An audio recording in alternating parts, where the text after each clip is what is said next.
morning. Guten Morgen. Wie viele Deutschen sind da heute Morgen? Ja, schön. Wir sollten das wirklich auf Deutsch machen. Wir sind hier in Berlin. We should really be speaking German here in Berlin, but since so many are not, and since Berlin has become a home and even a theater of interdependence, we're using what has become the international language. I want to give you a series of dates and then talk about the dates. Some of the young people here who are students are used to getting history potted in dates. Let me give you the dates first. July 4th, 1776. October 7th, 1949. August 13th, 1961. November 9th, 1989. September 11th, 2001, and November 5th or November 9th in the days between 2009. Those are what, 6 dates? And together they trace a history that I want to talk about with you this morning and that I think will describe over the next days the set of issues that we want to be thinking about and dealing with. Let's start now with November 5th, November 6th, where we are now. Who went to the Brandenburg Wall last night? Anyone go and listen to U2?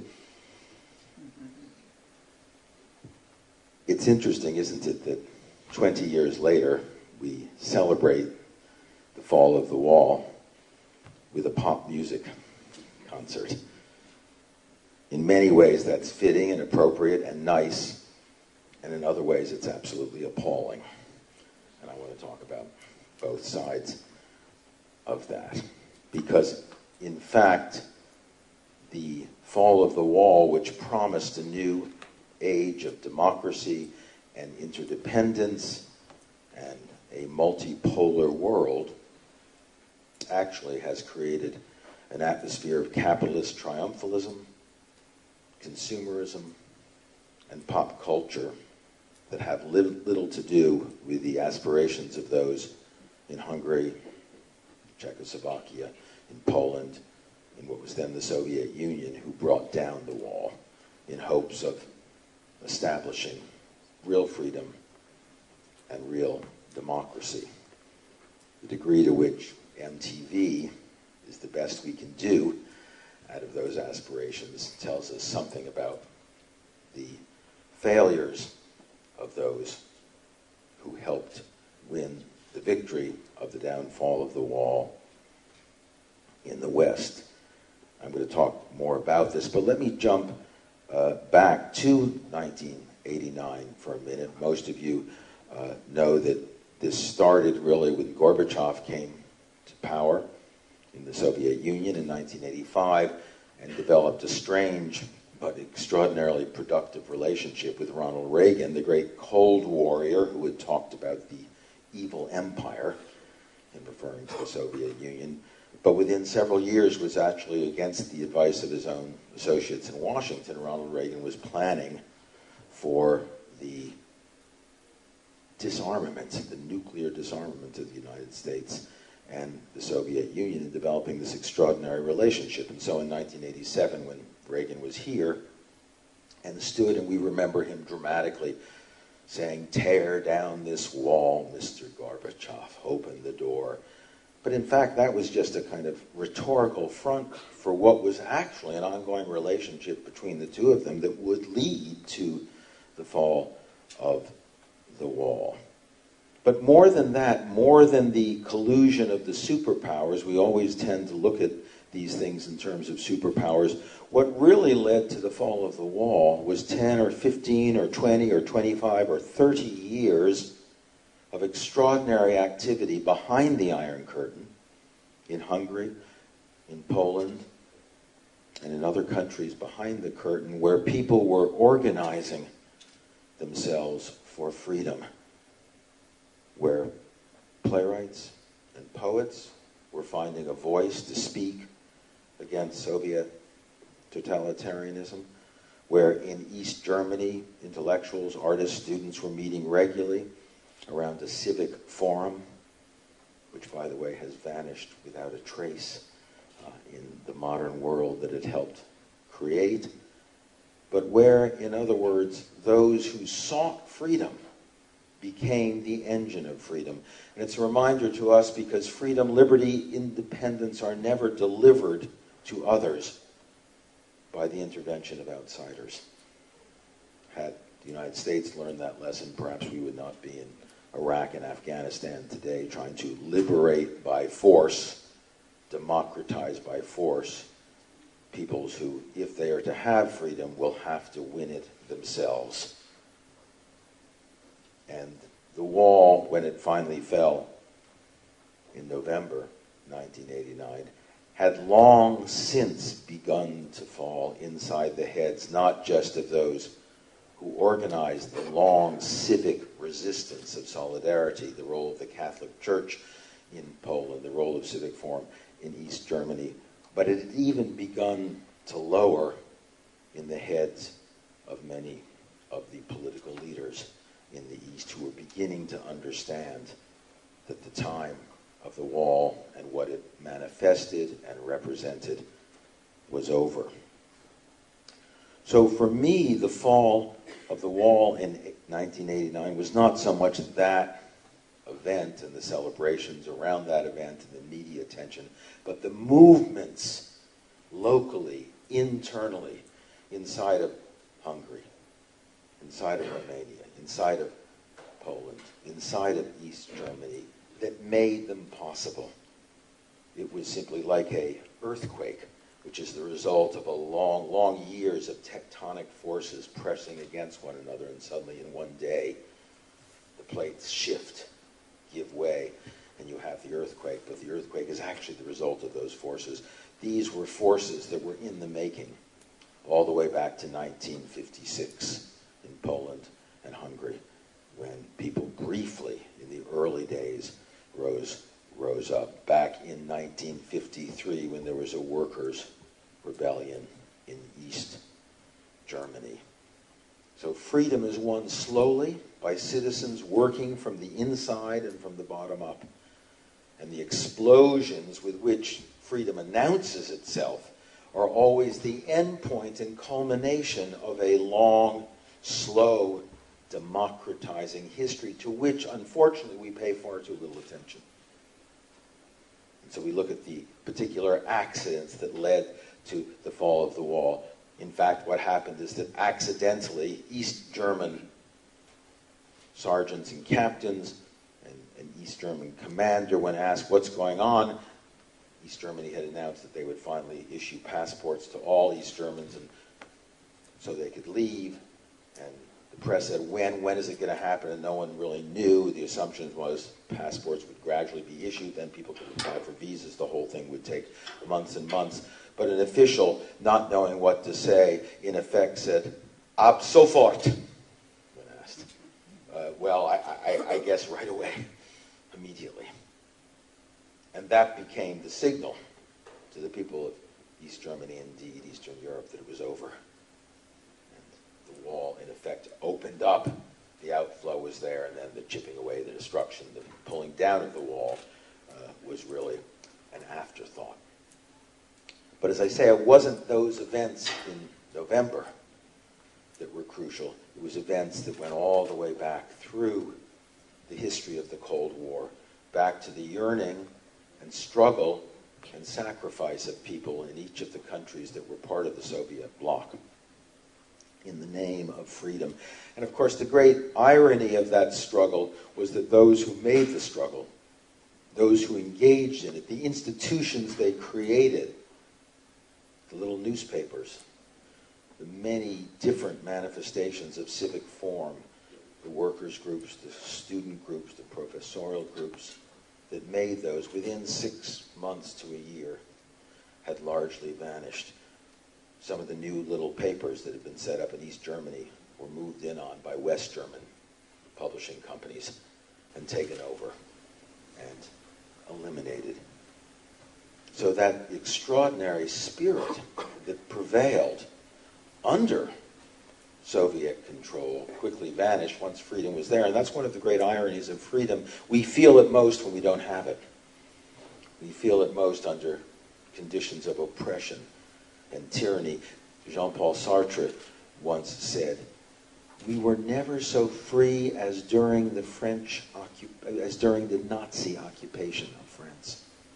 We were never so free as during the Nazi occupation, suggesting that the presence of tyranny, oppression, allowed one to sense the meaning, the significance of freedom, and even in being a captive, a sense of liberty that came from the inner strength of resistance. And one of the great paradoxes of living in free societies is that once we're free, we cease to value freedom very much. We cease even to feel the meaning of freedom. You know, in the United States, our average presidential election has 50-55%. Local elections have 25-15%. Young people who one would imagine would most appreciate it participate the least. 15 to 20% of young people in the United States participate in elections. They take it for granted. I've often thought we ought to simply say young people under 30 should be allowed to vote.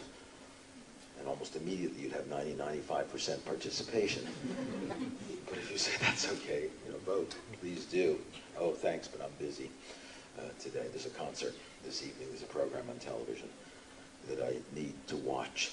And so we come this week to celebrate this extraordinary anniversary, 20th anniversary, and MTV thinks, what a great opportunity to piggyback on this anniversary of freedom and do a Hollywood-style awards ceremony for Europe. And no offense to European or indeed world music, because few Europeans shared in the awards. If you watched, it was the usual stars, international stars, most of them North American, who won the awards. But the point is, it's odd to me that we should stand at the Brandenburger Tor and think that listening to another rock concert of the kind you can hear day in, day out on television is the best way to celebrate this anniversary. Perhaps we might think of what's happening here at the Institute for Cultural Diplomacy as a kind of renewal of the spirit of civic forum. I would have loved to see a Berlin-wide civic forum that brought together students, workers, intellectuals, artists to contemplate and think about what we have learned and what we have not learned in the 20 years that have gone by. The other thing that came out of 1989 was a two-word phrase that signaled the end of 40 years of Cold War. That phrase was, "We won." Wir sind die Sieger. We're the people who are victorious in the long struggle with the Soviet world. Now the bipolar world of the Cold War, the West versus the Soviets, is over. There is no more bipolar world. There is a unipolar world. At its center is the United States of America and the allies associated with it. We won. The world is ours. The problem is, who were we? Were we the children of Jefferson, Lincoln, Walt Whitman, Martin Luther King?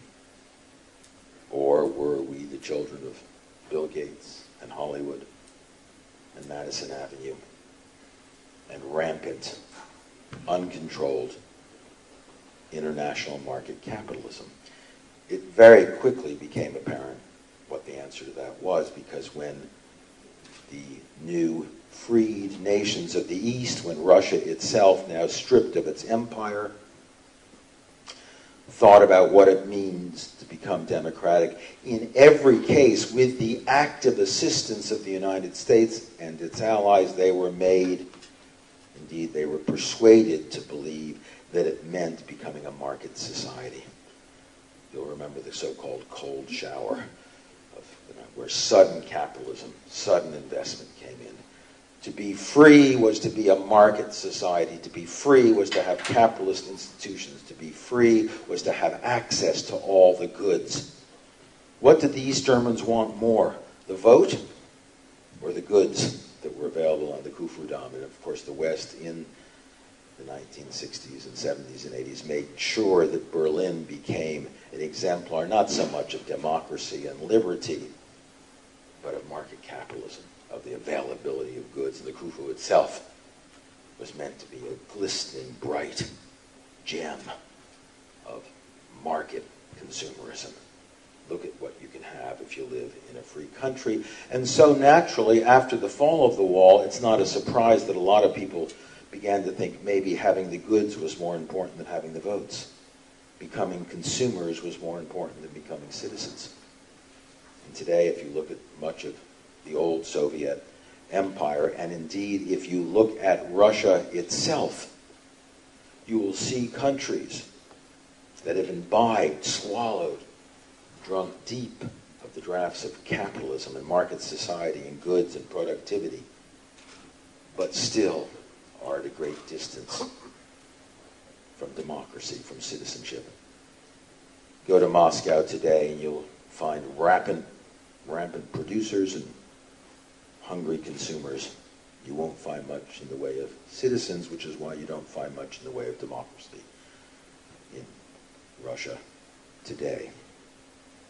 This triumphalism that came out, this notion that we won, it's us, allowed both a kind of arrogance, an arrogance that is always dangerous, but also a sense that there were no enemies. Someone like Francis Fukuyama could actually write a book called The End of History. The end of the Soviet Union meant the end of Cold War, meant the end of conflict, and without conflict, as Hegel taught us long ago, no history. History was over because the Soviets were gone. History was over because the conflict of Cold War was gone. History was over because only one paradigm remained. The democratic capitalist market paradigm represented by the United States. And nowhere was that dream, that illusion, that myth more powerful than in Washington. It animated the 1990s, created a big tech bubble, created a wonderful explosion of capitalist goods, and continued to purvey the sense that there was no alternative to our way. The American expression, our way or the highway, do it the way we do it or get out, became America's mantra in foreign policy. Our efforts in Africa then, in Asia, in the old Soviet bloc countries, was all about do it our way, and our way means, first of all, develop a free capitalist market economy where there are plenty of goods in the store and where consumers are content. Now that has led 20 years later, of course, to a very different world. And that's a world that stands poised between 1776 and the Declaration of Independence and 2001 and the attack of Al-Qaeda on New York and Washington, and the gradual American awareness that in fact we live in a world not of independence that we proclaimed in 1776, but a world of brutal, cruel interdependence, where even the most powerful, hegemonic, unipolar nation in the world, the only one left standing after the end of the Cold War, found itself subject to global forces that it could not control.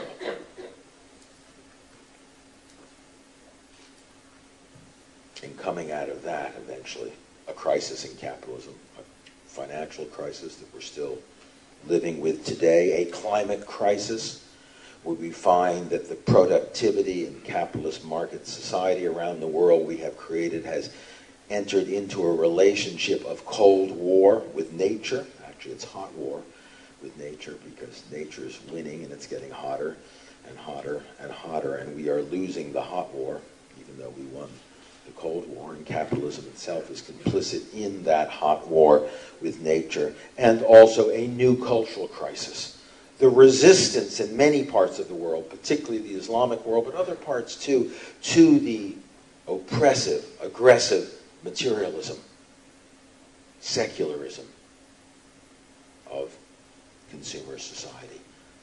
And that, which I described a while ago in my book Jihad versus McWorld, I suggested that the triumphalist capitalism of the 1990s created an enmity, an anger, a resentment in many peoples, not just Muslims, that somehow their cultures, their values, their religions were being undermined and destroyed by this single-minded culture, represented so clearly last night by the convergence of television and money and celebrity and pop culture. And suddenly, in 2001, then, the United States found that so much of the world that had been, quote, liberated by America and its allies now stood in seething resentment to what appeared to be this new arrogant global role that market capitalism was playing. And gradually that resistance emerged in Somalia, where the Clinton administration was embarrassed, you remember, by the Black Hawk Down, where America lost its traction. In parts of Asia, Indonesia, where, again, the American model was no longer pursued single-mindedly. And above all, in the Muslim world. And don't forget, that Muslim world is not only 250 million Muslims in the Middle East. It's 1.4 billion Muslims in Indonesia and India and Pakistan. Most Muslims are not in the Arab world. Most Muslims are not Arabs. But throughout that Muslim world, a sense that their culture was being assaulted, unappreciated by this cold, secular cash culture. A long time ago, Karl Marx, no longer in fashion, particularly in this town, but Marx talked about the cold cash nexus, dissolving all other human relationships. And by the 1990s and the beginning of the 2000s, that Marxist metaphor from the 19th century had become the essence of capitalism's relationship to the world, dissolving all other human relationships and leaving only the cold cash nexus of consumer and producer, buyer and seller. The mall had become the new church of the modern world, where people went not just to buy and shop, but to worship the goods that defined excellence, that defined prosperity, that defined supposedly happiness, but it turned out it defined none of those. And few people, even Americans, found they were deriving a whole lot of pleasure from this new world of commerce. And then even more recently, we saw that the financial crisis represented the inability of capitalism in its new form. Commercial exploitation, buying and selling not just of goods and services, but the buying and selling of capitalist assets without producing new goods. An extraordinary capitalism of the last 10, 20 years that produces profits without producing goods or jobs. By buying and selling assets whose worth has already been established, but adding nothing to those assets in the buying and selling. Recent example, I don't know if any of you saw this bankruptcy about a month ago of Simmons Mattress Company. Simmons was America's most successful mattress company, started over 100 years ago. They made very good mattresses, employed quite a lot of people. And for those who wanted to buy American, they were American mattresses. They weren't made somewhere else. So a very nice American company. And in 1965, it was a very successful company, completely free of debt. So free of debt, in fact, when the original owners got old and decided to sell, an American investment company said, well, we'll buy Simmons. And the investment company said, in fact, we'll pay $40 million, which in the 1960s was a lot for a mattress company. The trouble was the investment company didn't have $40 million. It had $4 million. So it put down the $4 million, leaving a $36 million deficit. And then, once it owned the company, borrowed the other $36 million against Simmons Mattress Company. It bought an asset by, in effect, putting the company in hock to the bank. About a year later, another investment company said, that's a nice property. We'd like it in our portfolio. I'll tell you what, we'll give you $80 million for it. It's the first investment company. The first investment company says, that's great. For our $4 million, we're going to get a $40 million profit and repay our loan. But of course, the second company didn't have $80 million either. So it simply borrowed what it needed on the back of the company and resold it. That's happened 6 times since 1965. And last month, the last person took the last possible loan on the backs of a company which was now sunk with debt, unable to operate, and finally had to close its doors. Not because people didn't buy its product, not because it wasn't employing workers, not because it wasn't a first-rate entrepreneurial company, but because the new paper capitalism had wrung it dry and left the company bankrupt. The workers were fired. The factory was discontinued. The mattresses will now be made somewhere else by someone else. Not through any fault of the workers or the original owners, who were good capitalists, good workers, doing the job that capitalism does well. But because the new paper capitalism, buying and selling other people's assets, often with money wrung from the very assets that they're supposed to be supporting. That's been the kind of capitalism that has led to the financial crisis. And as you know, the financial crisis is basically the result of 2 things. Of governments releasing their hold on financial institutions and saying, don't worry, we don't have to regulate you, take whatever risks you want, lend as much as you want. There used to be limits on what you could lend. You'd have to keep a certain amount of your assets, 5%, 10%, 20% even, you could lend the rest. But regulation on leveraging, how much you have to keep in, the government said, we don't need to do that. These market folks know what they're doing. So all limits and regulations were removed. In the U.S., the congressional acts that controlled the regulation of financial institutions, the Siegel Bill, was rescinded. And these investment companies started making one bad investment after another. And they would take their investments and they'd sell them to each other. They'd get a bag of investments. There might be 5,000 mortgages, 4,000 business loans.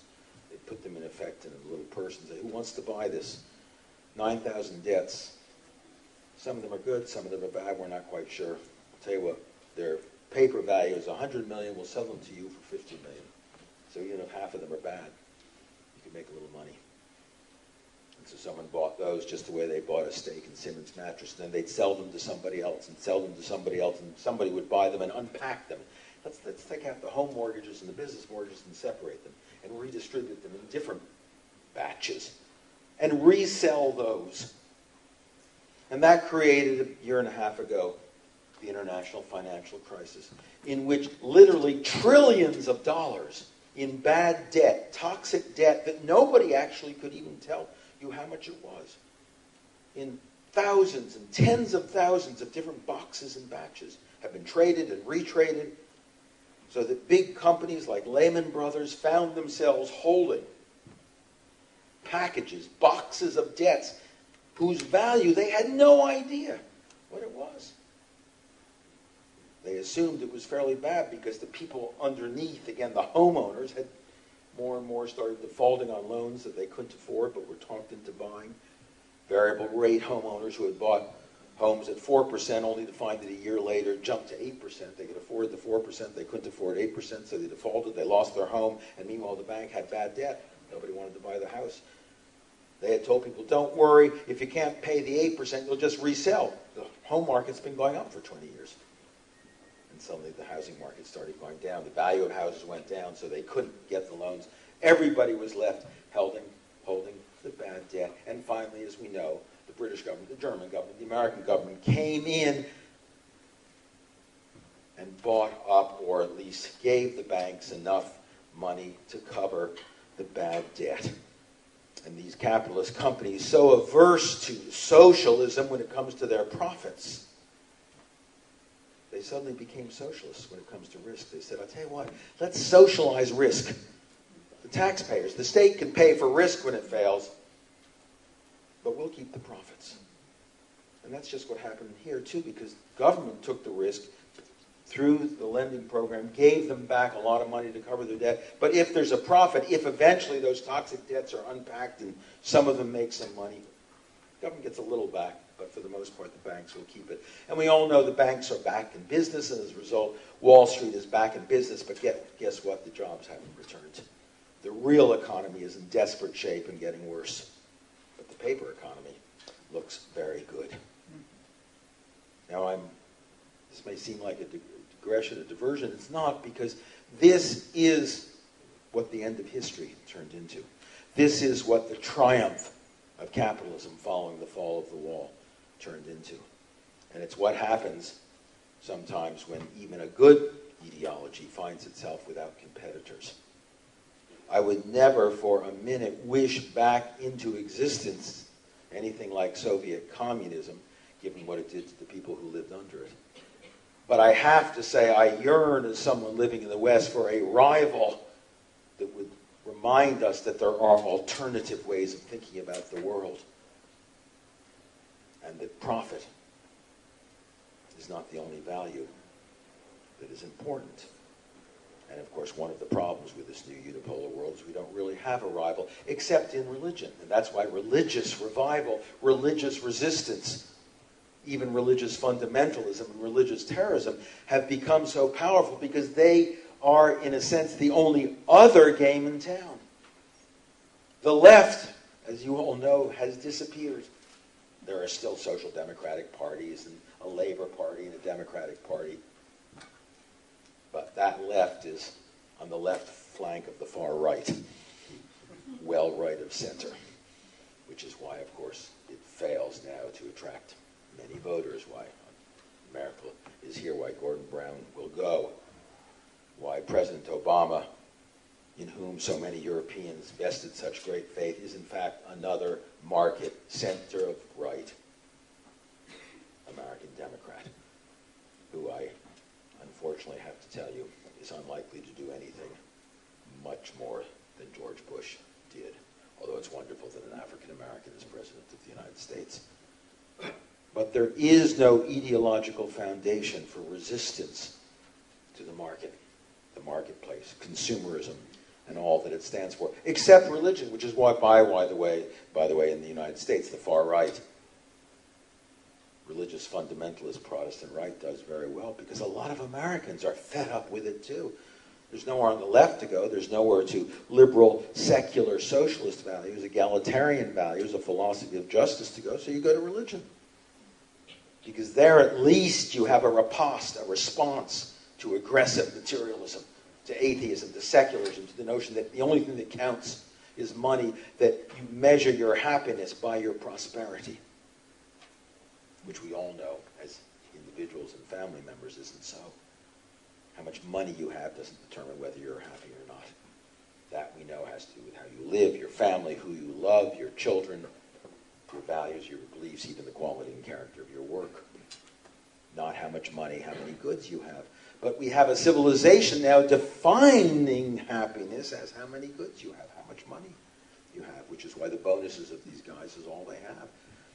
I almost, not quite, forgive them their bonuses, because that's all they've got. Most of them have absolutely nothing else but their bonuses. And we know it's not going to bring them the happiness they think it will.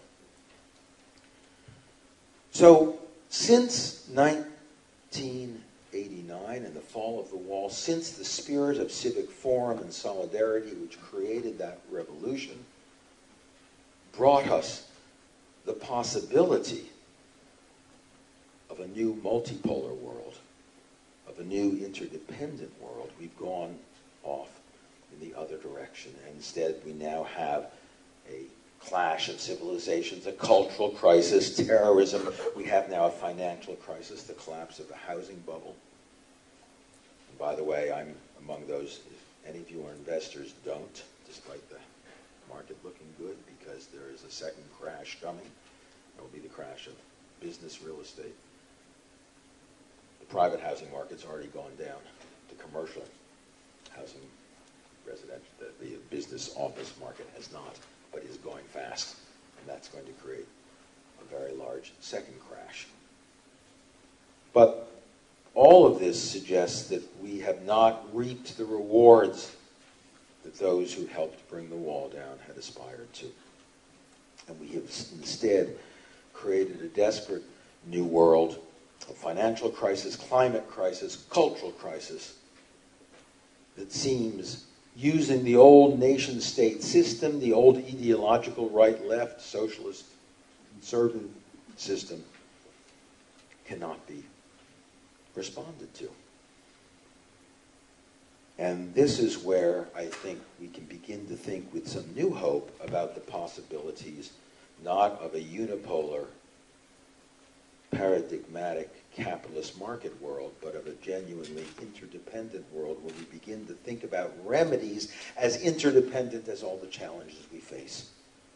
Back in 1776, the United States of America was founded on the Declaration of Independence, and that was a promise, a pledge, that if you wanted freedom, if you wanted justice, if you wanted security, if you wanted justice for all, then what you needed was an independent nation, a popular sovereignty, a social contract. Create your own state.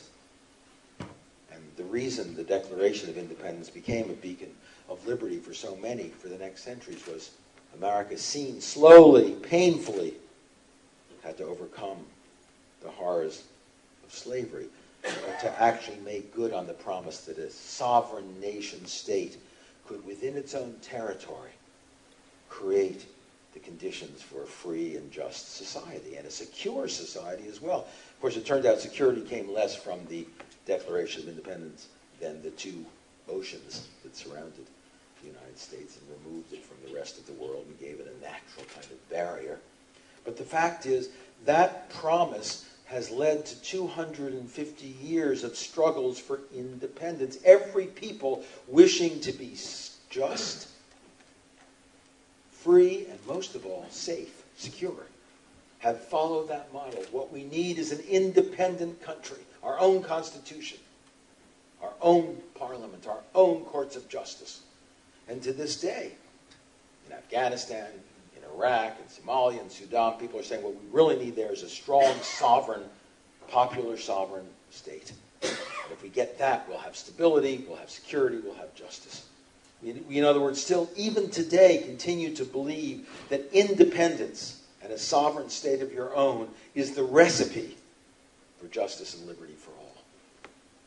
But the reality is, at the beginning of the last century, that recipe had already gone stale.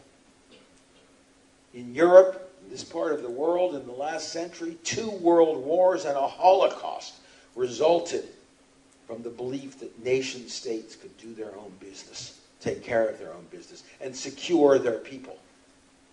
Well, whatever else France and England and Italy and Germany and the Soviet Union proved in World War I and World War II, it certainly didn't prove that they could secure their people against violence, because you had a half-century of the most extraordinary global violence that the world has ever known, courtesy of the nation-state. Independent states couldn't do it. So much so that at the end of World War II, the very nations that had been slaughtering one another along the lines of nationalism and sovereignty and nation-statehood for 300 years made up their minds that there must be another way.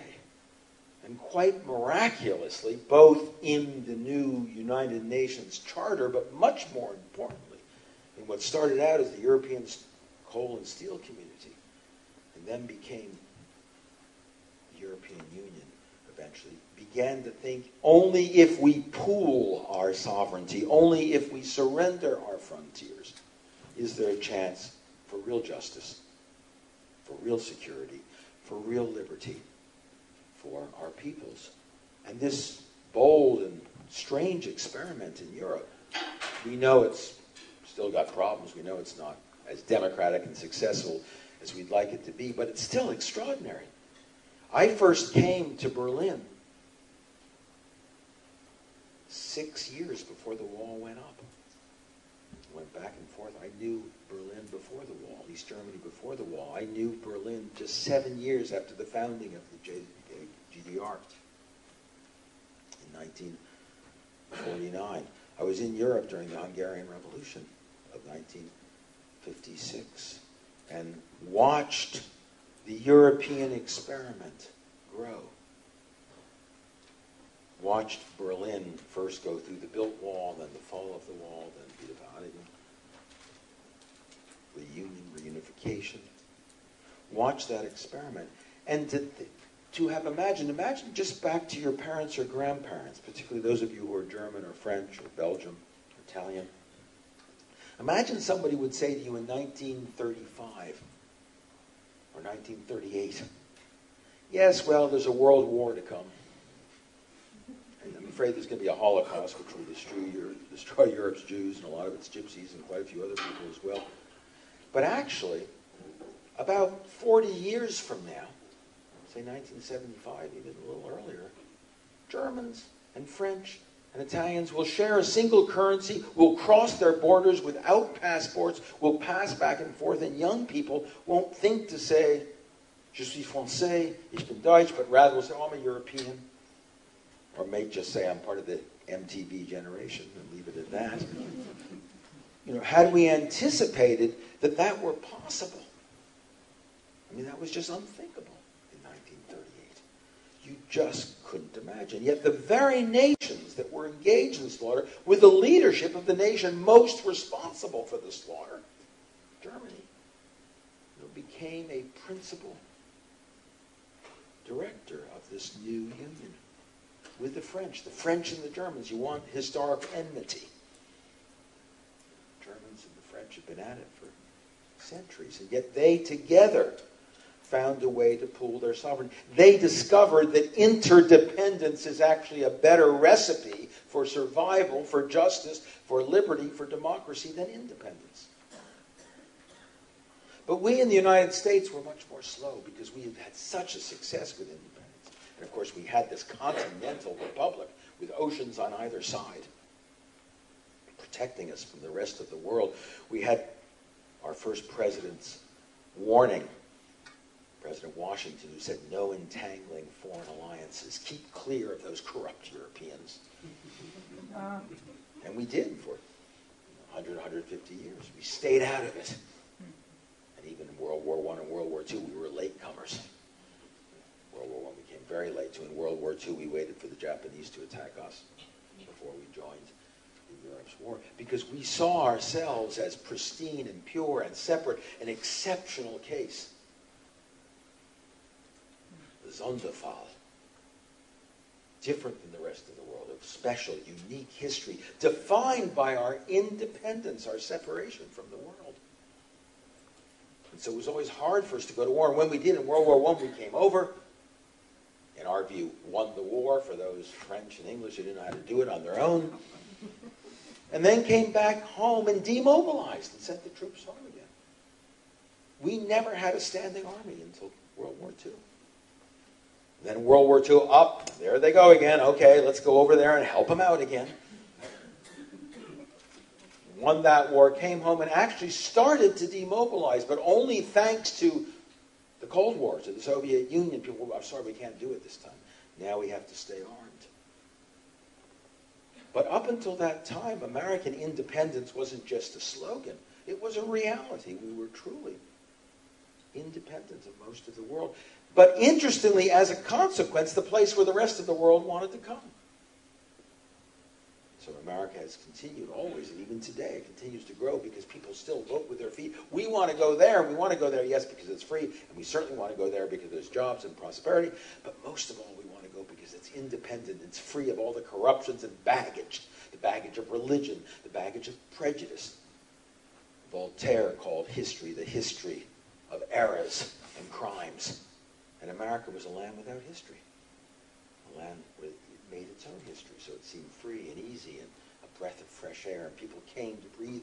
So the myth of independence really felt real there. And even during the Cold War, though we did our thing and knew there was the danger of nuclear holocaust, the mad strategy, mutual assured destruction, a thin reed on which to place our survival. If you kill 50 or 100 million Americans, we'll kill 50 or 100 million Russians. How about that for a bargain?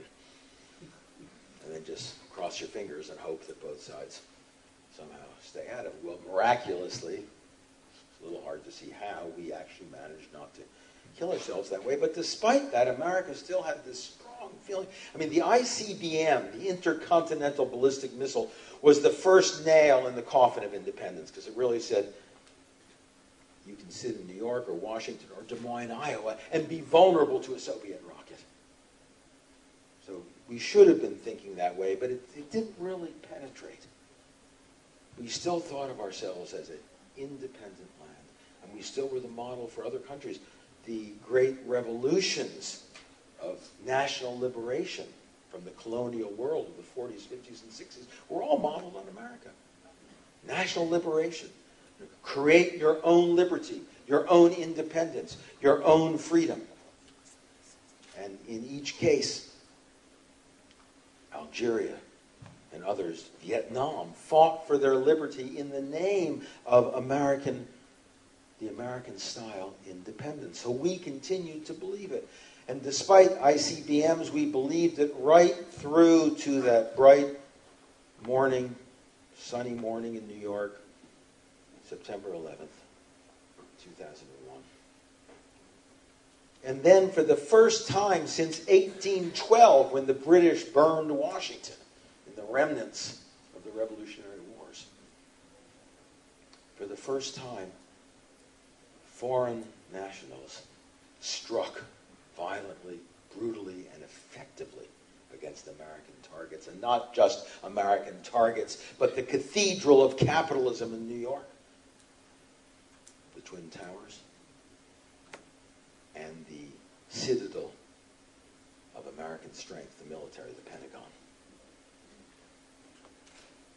And suddenly we were vulnerable in a way we had never known before. If you're trying to understand how in Europe there's been so much terrorism for so long, it's harder perhaps to appreciate why Americans should make such a deal over it. So, well, join the club. That's the way it goes. The anarchists were throwing bombs in the 19th century in the railway stations around Europe. Why World War I started because an assassin put a bullet through a monarch. So why are you so surprised by this? But for us, the notion that somehow foreigners, Ausländer, should be able to create that vulnerability. But then here's the thing that's even more complicated. Because, yes, they were outsiders, they were from another country, but in fact they've been living in the United States for a couple of years, like, 8% of the American population's only been there for a year. We're a land of immigrants.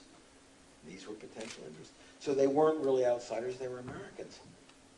And while they were armed with box cutters. You know what those are? Those are razor blades and that's all they had. They didn't have M1 tanks. They didn't have B-1 bombers. Didn't have a treasury. They had box cutters. 18, 19, 20. They had missiles, but the missiles were actually American commercial aircraft, which they converted into missiles. So here suddenly was a small band of outsiders who had lived in the United States, learned to fly in the United States, who had devastated our country and made it feel deeply vulnerable to the outside world. What an amazing moment, a horrendous and horrible moment for Americans. But they came from the inside as well as the outside. The whole notion of inside and outside, a border that separates them, a wall, didn't work. I remember in the 1980s, before he became more of a negotiator with the Soviet Union, President Reagan had talked about building a missile shield around the United States. That was part of that notion. We could be independent. We'll put a bubble over the United States. So even those ICBMs that threatened our independence, we'll put a kind of missile bubble over it. But imagine we'd actually built it. It turned out to be both, we couldn't afford it, and it was technologically infeasible. But let's just say we had done it, we figured it out, we put our missile shield up. Would have that made any difference on September 11th? Not a bit. Because the guys were on the inside, not the outside. They used our airliners to do it, not missiles. So we would have had the big missile shield over us, and all the action was going on underneath the missile shield with commercial airliners. The very notion of a wall ceased to be relevant in this new world.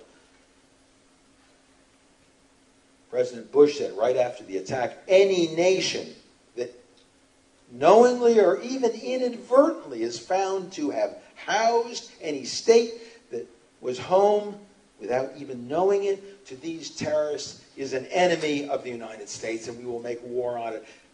Lee and I were living in New Jersey at that time. Two of the terrorists had been living in New Jersey. I thought, uh-oh.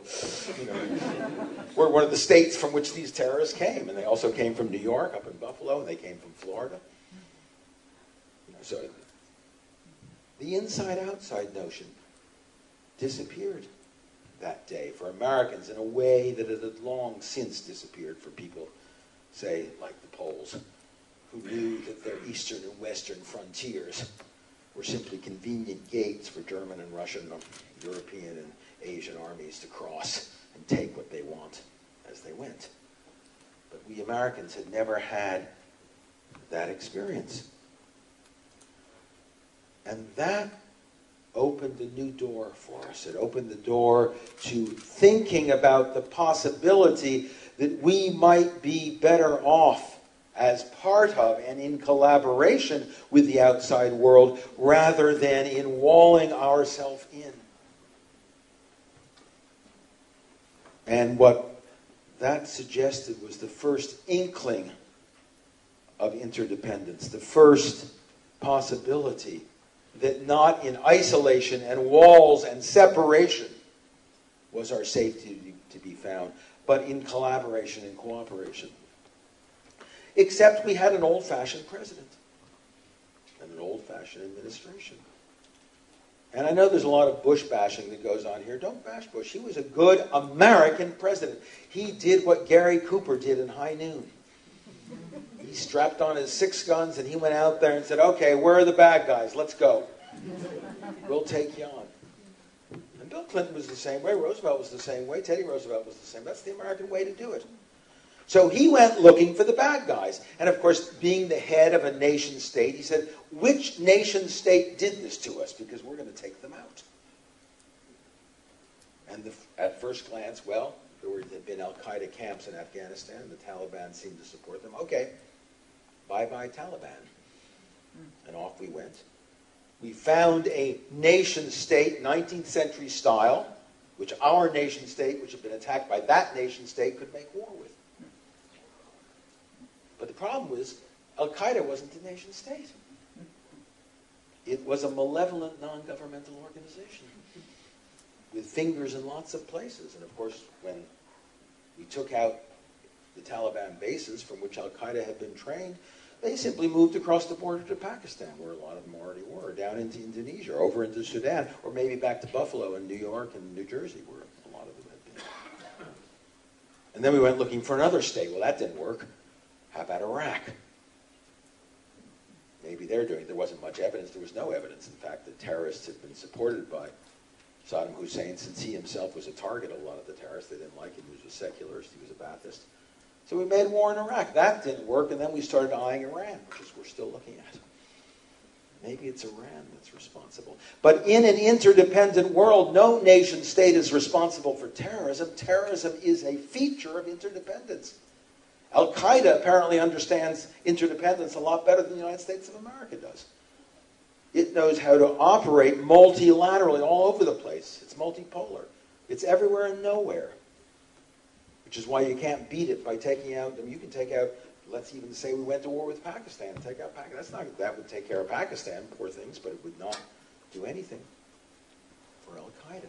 Because in an interdependent world, the economic, the technological, the ecological, the health forces, and the forces of war and weapons and terrorism are all interdependent. They don't depend on one nation at a time. So that wars between nations are no longer the significant wars. And that created for the United States this powerful and unfathomable asymmetry, an asymmetry between the threats that faced us and our sense of response. We face a new world of suicide bombers, but our weapon against them is B-1 bombers. Think of the asymmetry between a B-1 bomber and a suicide bomber. All you can do with a B-1 bomber is wipe out the whole city in which a suicide bomber is operating. That's clearly not going to advance American policy. The predators we're now using kill far more civilians than they kill bad guys because of the asymmetry. Because in the new world of terrorism, you have insurgent individuals with personal ideologies backed by non-governmental organizations spread around many places with their only sources, and the 82nd Airborne, one of the great military divisions of all time, can't do a thing against them. We took out the Republican Guard. We took out Hussein's conventional forces overnight, and still now, 6-7 years later, we're fighting the insurgents. We're fighting a war for which we're not really fit, for which tanks have no purpose, for which Bradley fighting vehicles can't be used, for which our bomber force is irrelevant, for which our carrier fleet, the greatest in the world, has no significance.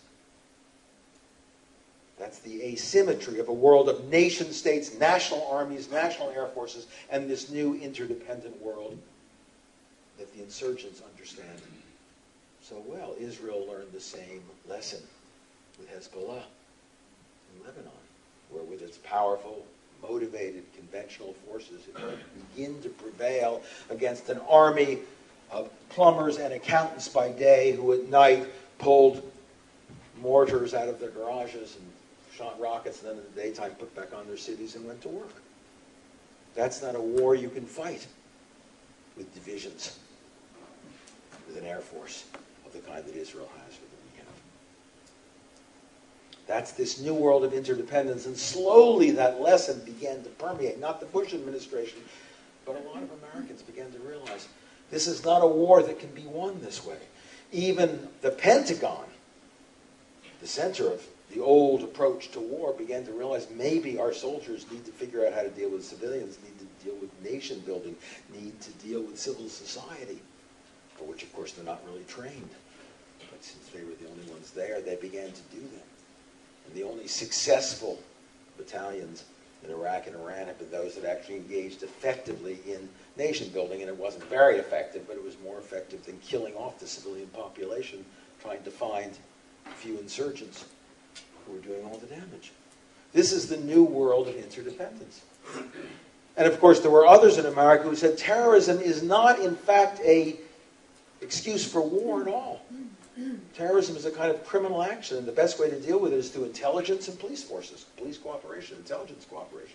There's a handful of these people. And if you can get the countries where they are to cooperate with you, to work with you through intelligence exchange and Interpol work, you can probably go a long ways towards overcoming it without deploying your armies, without killing civilians, without creating enmity for your countries. But on the whole, that wasn't the way we were used to operating. We were used to swinging our powerful armies into action as we did in World War I, World War II. The end of that was already visible in Vietnam, where we did the same thing and it didn't work. We had overwhelming firepower and we lost the war. Because the so-called war for hearts and minds can't be won by bombers and tanks. And because there, again, borders between North and South Vietnam didn't mean anything. What we are talking about then, and I take the American case because in a sense we're the hard-headed ones about independence and interdependence. We're the ones who, we're the last surviving believers in independence and what it means, the possibility of being free by building walls around yourself.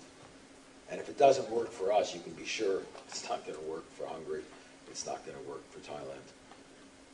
It's not even going to work for China, as the Chinese are learning on their own borders where Muslims live, and Muslims are in revolt in Tibet and other places.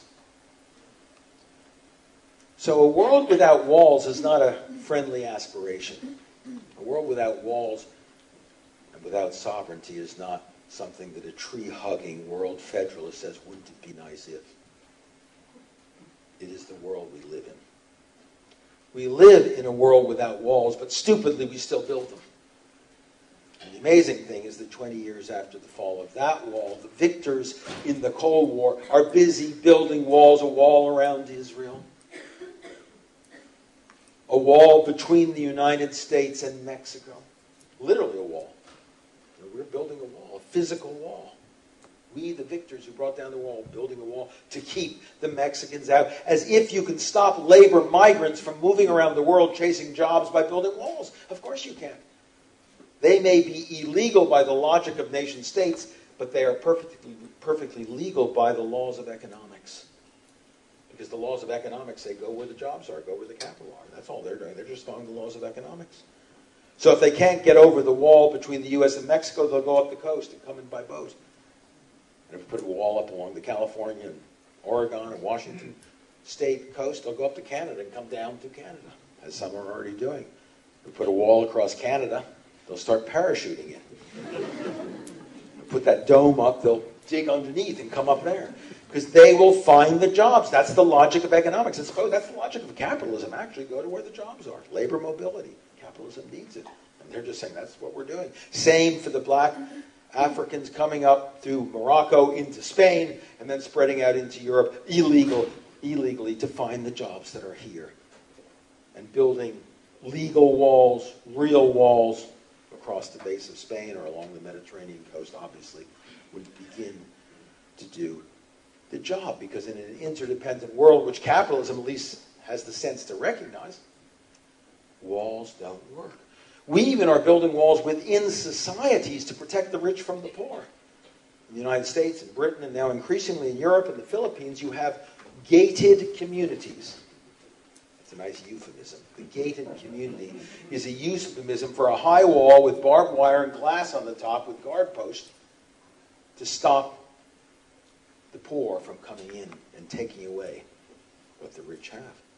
And a lot of Americans live in gated suburban communities. The suburbs themselves were originally an attempt for people to escape the poor. As we know, in many countries like France, it's now the poor who have taken over the suburbs, and now the walls work the other way. How do you keep the people in the suburbs from coming back into the cities where the rich and the middle class live? That's the French problem right now. The rich live in downtown Paris and the poor live in the banlieue. And as long as they stay there and burn cars, that's okay. But if they come into Paris and burn cars, that's a problem. So what kind of a wall are we going to build?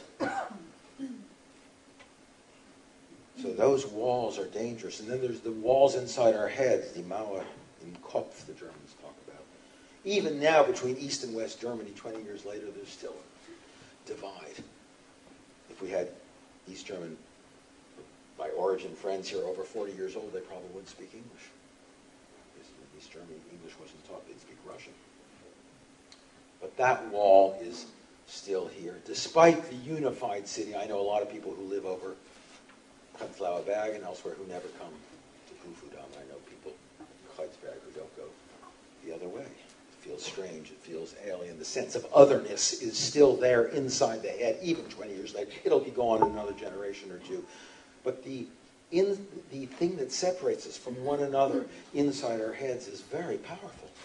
And even inside communities. So 20 years after the fall of the symbolic wall that we all celebrated as an introduction into one world, we still live in a walled world. We still live in a communities that gate themselves off, wall themselves off from their own fellow citizens. Even Europe, this wonderful experiment in interdependence, I so admire it, has now reached a point where it's not clear whether they're spending more energy on loosening the remaining walls within Europe or building a new wall around Europe and the rest of the world, particularly the Middle Eastern world, particularly Turkey. I find it appalling that Europe believes it cannot absorb 70 million Muslims, as it puts it, out of Turkey. That it is an old Christian nation and it simply can't do that, so it's now got to build a wall. Europe has to end somewhere, and conveniently, the border of Islam is where it's decided it's going to do it. despite the fact that Turkey is an extraordinarily industrious, rather capitalist nation with moderate Islam, which would be an amazing addition to Europe and strengthen the sense of Europe as a genuinely multicultural land. But increasingly, European politicians are saying we're not multicultural, we're monocultural, we're not multi-religious, we're Christian. Fewer people go to the church into which they were born in Europe than anywhere else in the world. Pope Benedict recently complained that Europe is only Christian in name, not in source.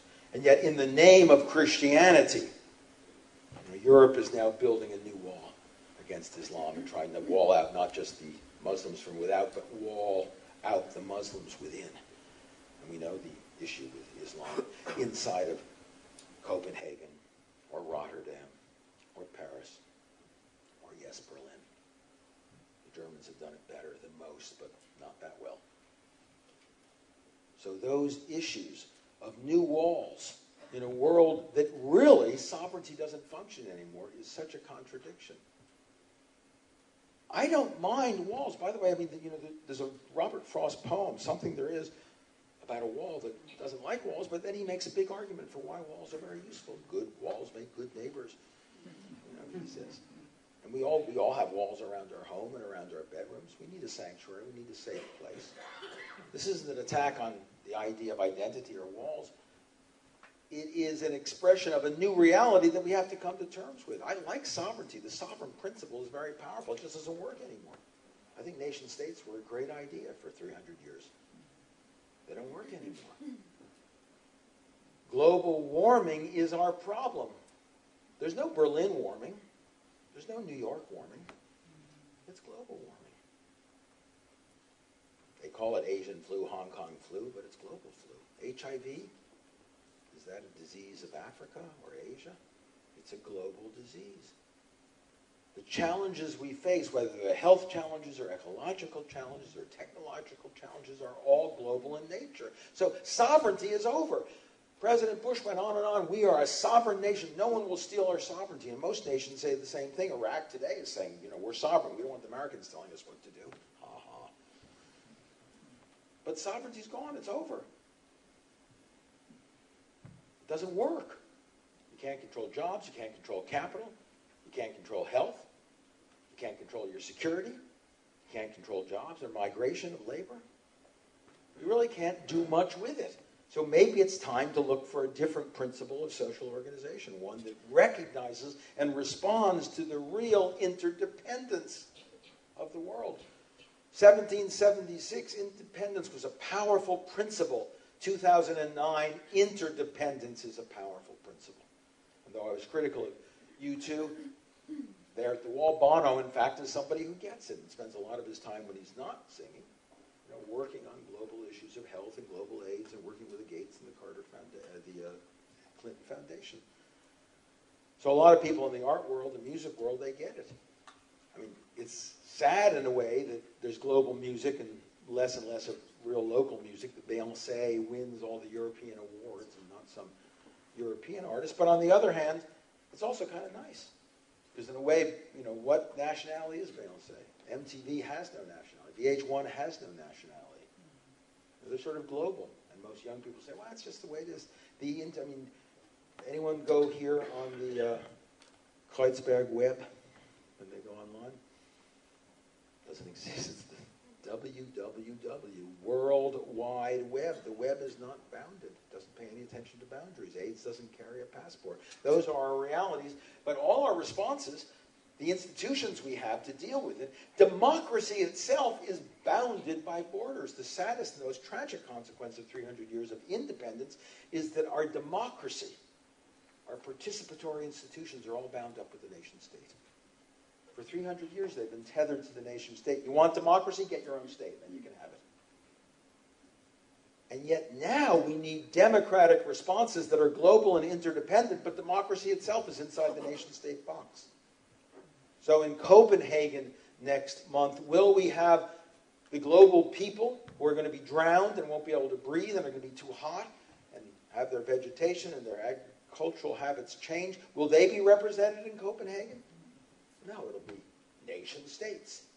And each one will say, well, we'd like to do something, but the costs for us are too high.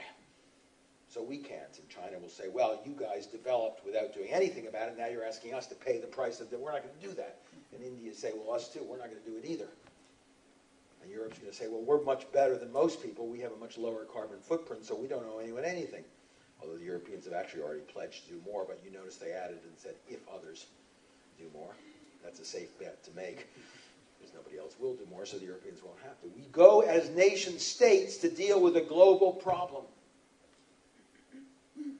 Same with terrorism. We go as nation states to deal with terrorism. We go as nation states to deal with global health plagues.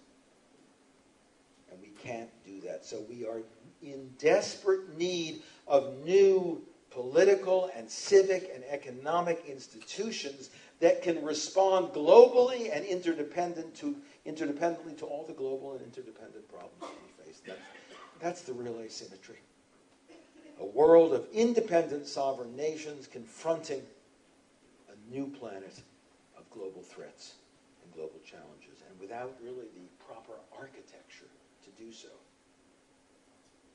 A world of citizens ready to do it. As citizens, one by one, and as communities of citizens, we're ready. But as citizens, our citizenship is tethered, wedded, connected to the nation state. You're not just a citizen, you're a German citizen, or a Hessian citizen, or a European citizen. And I'm a citizen of New York, and a citizen of the United States, and somebody else is a citizen of Brussels, Belgium, and maybe again Europe. We have maladies sans frontières. We have diseases without borders. Guerres sans frontières, wars without borders. Médecins sans frontières, doctors without borders. But we do not have citoyens sans frontières. We do not have citizens without borders. Without citizens without borders, how can we begin to create democratic institutions capable of responding? So this then is the challenge I think we face this week and this year as we sit here in Berlin on the 20th anniversary of the fall of the wall, on the 60th anniversary of the establishment of the GDR, another kind of wall between East and West Germany. We face the challenge of how to create responsive, interdependent global institutions as broad-reaching, interactive, and interdependent as all of the problems we face. And the good news about that is that that's a doable thing. It's hard, it's difficult. Participation tends to be local, but power is global. Democracy tends to be a matter of states, and yet we need global democratic responses. So a lot is required, but not so much more is required than was required in, say, 1936 or 1938, when a few dreamers like Jean Monnet said, what we really need is a united Europe. And people laughed and said, that was ridiculous. We're about to slaughter each other again. That's never going to happen. But it happened within 20, 25 years of the beginning of the new slaughter. If the French and the Germans could do what they did after World War II and after all the slaughter that happened, if Germany itself could do what it has done since being the center in the world of fascist totalitarianism and genocide, and is today one of the more peaceful, more interdependent, more judicious nations in the world. If that's possible, then surely it's not so hard for the world's peoples to figure out that they've got to do it together and not alone, and that they need institutions that allow them to do that. And they need governments inside their own country that will help favor and develop those institutions, not, as happens today, resist them. So it's a challenge, but it's not an impossible challenge. And it doesn't start top down, it starts bottom up. Because the politicians will tell you, we know this stuff that Barber's talking about. That's not news to us. But we could never get elected on that basis. So it's citizens that have to say, yes, you can. We'll vote for you. We'll support you. We'll help develop it. Obama got elected, Barack Obama got elected because a lot of young Americans, a lot of African Americans, and a lot of ordinary white working class Americans were sick of the Bush years and the notion that America can do it alone. And his new rhetoric of cooperation and interdependence, and he uses that word, as you know, was a sign that Americans were ready to change their mind. But the character of the challenge comes from the fact that once he became president, he hasn't done so much differently than Bush did. Because then all the local political pressures, the pressures of Washington, the pressures of party are such that in fact he hasn't done much to regulate the banks that have almost destroyed the global economy. He hasn't done much to withdraw from Iraq, or indeed he may be increasing the troop levels in Afghanistan. He hasn't closed Guantanamo. He hasn't given up much of the sovereignty that America still thinks, pretends it has. But that's because once he got to Washington, he realized, wow, running for office was one thing, governing is another. And there I have to deal with all the American expectations. And if I start talking too much about a new global sovereignty, a new interdependence, I'll never have a second term, and I won't do much in my first term. So we have to relieve on, whether it's Merkel or Gordon Brown or Sarkozy or Obama, we have to relieve the pressure. We as citizens have to develop movements that say, we want interdependent institutions, we want cooperation, we want you to be working with the rest of the world, we don't want another invasion, we don't want another Iraq, we don't want another Afghanistan, and God knows we don't want another bank failure. And that's our job as citizens. And the bad news is that if we do it, it won't be done. If we don't do it, it won't be done. The good news is, if we do it, it can happen. It doesn't depend on the right leaders. The right leaders depend on us. Democracy has always been measured not by the quality of its leaders, but by the quality of its citizens. It is then reflected in the leaders who are chosen. So that means it's within our power, and particularly, it's nice that there's so many young people here, particularly in your power, because you've got 50, 60, the way things are going, maybe 100, 120 years to do it in. If you have 15 years. But if you don't fix climate change, you don't fix the financial crisis, you don't fix the war, the clash of civilizations, you might not even have 15 years to live out the new lifespans that modern medicine will afford you. So it really is in our hands, and particularly in your hands. And I think, in the end, that's good news as we sit here 20 years after the fall